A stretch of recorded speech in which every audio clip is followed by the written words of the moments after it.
मेरा पिंड मेरा पंजाब नज़म दा चौथा हिस्सा सुनोगे तो इंशाल्लाह मज़ा आएगा।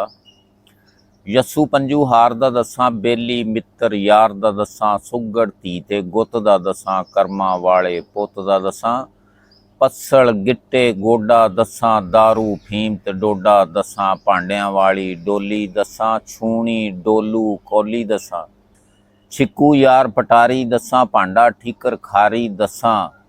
कुड़ियां दा मैं गिद्धा दसां, सज्जन कद दा पिद्दा दसां, चिट्टी गोरी नार दा दसां, हीरियां वर्गे यार दा दसां, कंडे हांडी रिझणा दसां, थापा साबण भिजणा दसां, भूकां पोथी गंढा दसां, तेनू दौरी डंडा दसां,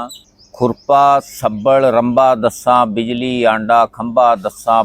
बतकां तोते चोगा दसां, चीक चिहाड़ा बोगा दसां, सुथण धोती झग्गा दसां, काला गोरा बग्गा दसां, आते नू मैं खोपे दसां, चुन्नी नू मैं तोपे दसां,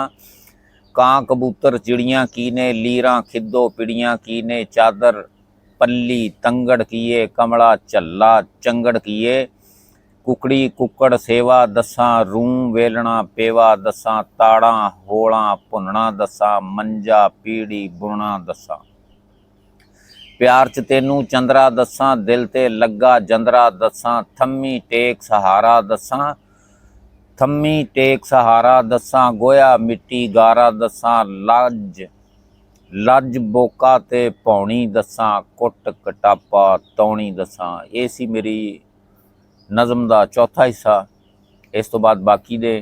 अल्लाह तुहानू खुश रखे, हसदे वसदे रहो, आबाद रहो। अल्लाह हाफिज़।